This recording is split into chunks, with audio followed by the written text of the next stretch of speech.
I'm going to show you the reasons why the Republican Party are starting to shit in their pants. Um, they're worried. They know, even in the Senate,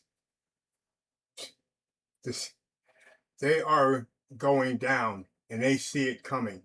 And this is why they are going down.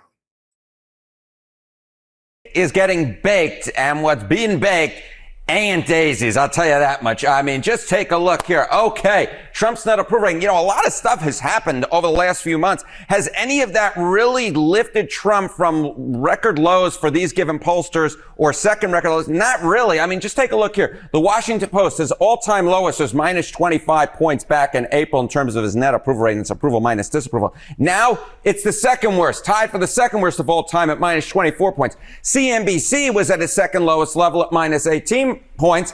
And now he's at the record low for him in CNBC, minus 19 points. When you put it together, what essentially is going on is there are a lot of events in the world, but this cake, as we get closer and closer to the midterm elections, is starting to look at least a little bit baked here. All right. So these are horrible numbers, Johnny B. So Tulsi Gabbard, she unleashed a treasure trove of documents right as she was leaving that really confirm everything that my informants have told me, that Anthony Fauci not only funded the research in Wuhan, he led the charge for covering it up. Look, this makes Watergate look like a situation where some kids broke a window at recess and they're trying to hide that from their teacher. This cover up was exponential in so many ways as well.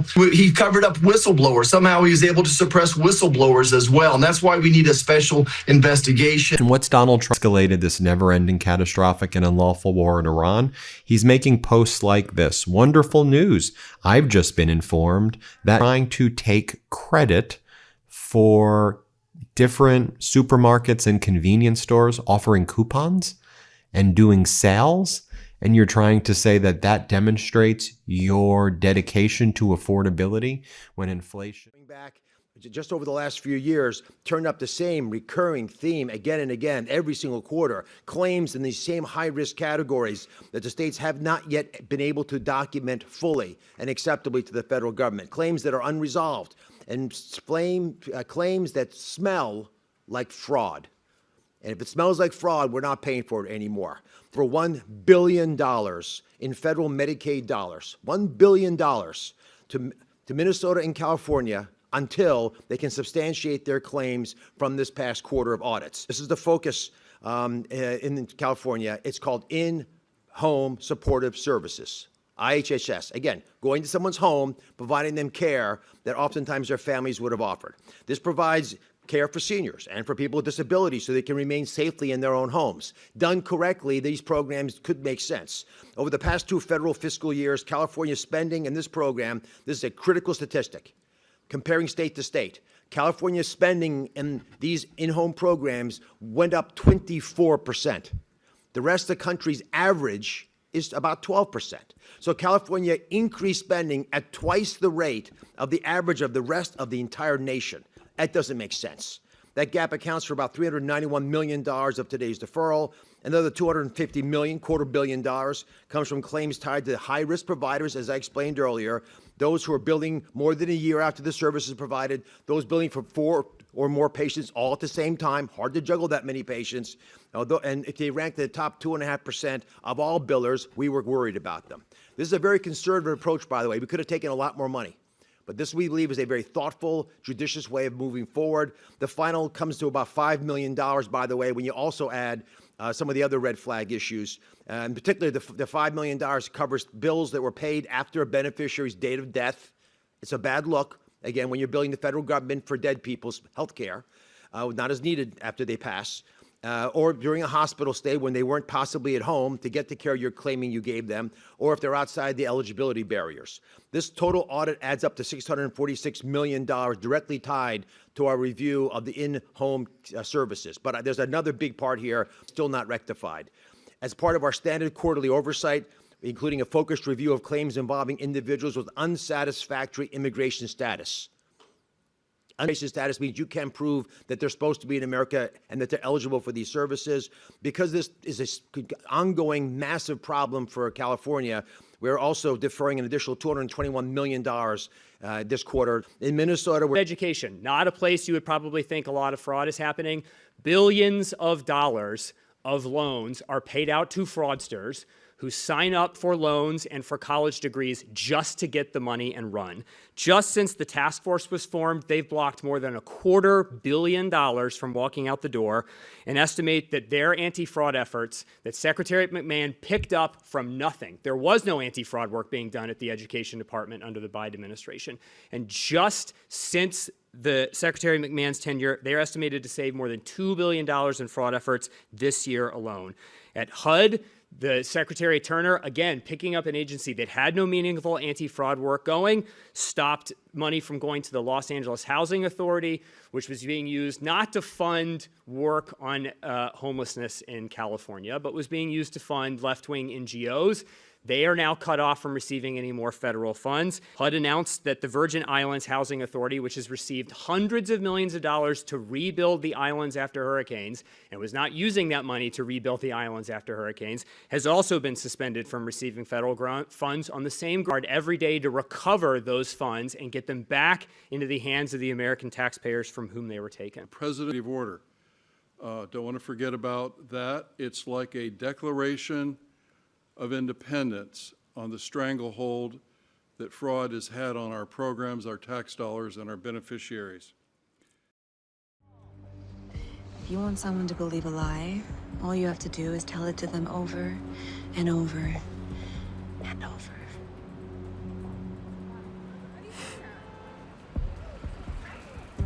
I'm sorry. The Republican Party is so desperate. They have a jar. It's got a bunch of subjects in the jar of places: California, Pennsylvania, Wyoming, Arizona, New York City. And what they do is they pick people like the people that we're talking about, California, which is a bunch of bullshit. It's a lie. They just want to cut funds from California because of Newsom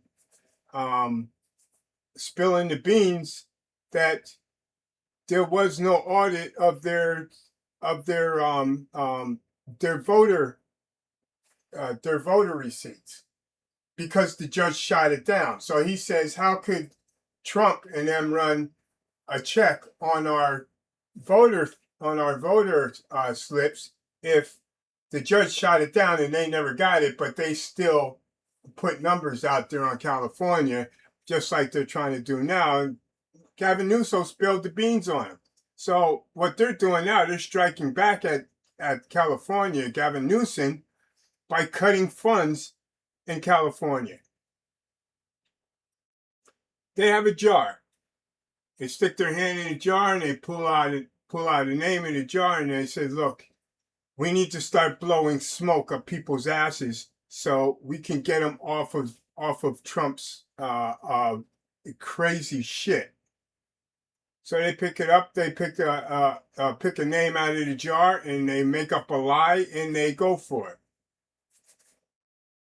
Look, in the past year and a half, we've seen what the Republican Party has done for the people in this country. They have done nothing. They haven't passed any bills at all that help this country.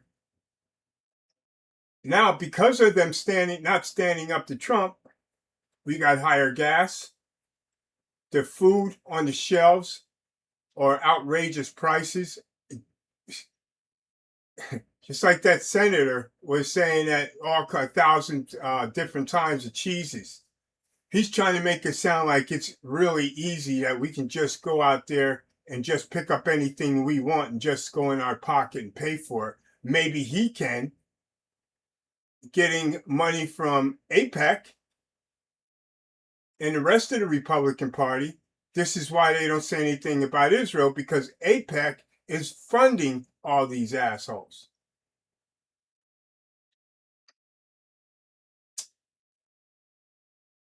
They're pitiful. They're pitiful. They're out there blowing lies all over the place, blowing smoke up people's asses. So when the midterms gets here, they're hoping that what they're putting out there kind of sticks. It's not sticking because we see and we hear what is going on. They're talking all of this shit about different places, but they're not showing you any receipts. They're not showing you any receipts at all. They're only spitting shit out of their mouth, just like Donald Trump does. That's what's going on in this country right now. The Republican Party have to spill out the same lies that Donald Trump spills out, and we know that they are lies because we see, we hear, we do research on things that they say. I'm going to have AI check into California and what they're saying about California with fraud. And I am going to post it along with that video that they just tried to put it, that they're putting out there. Because they're all lies. And just like the lady says, if you want somebody to believe a lie, say it over and over and over again. AI fact-checking overall assessment. Some parts of the statement are supported by public evidence. HUD did suspend funding to LASA pending an investigation. HUD did suspend funding to the U.S. Virgin Islands Housing Finance Authority, alleging serious financial mismanagement. Other parts either could not be independently verified or are presented in a way that goes beyond what the evidence establishes. The 24% versus 12% California spending comparison could not be confirmed from publicly available data. The $391 million and $250 million figures appear to come from internal government calculations rather than independently verified reports. The description of funds going to left-wing NGOs is a political characterization rather than a factual finding in HUD's public announcements.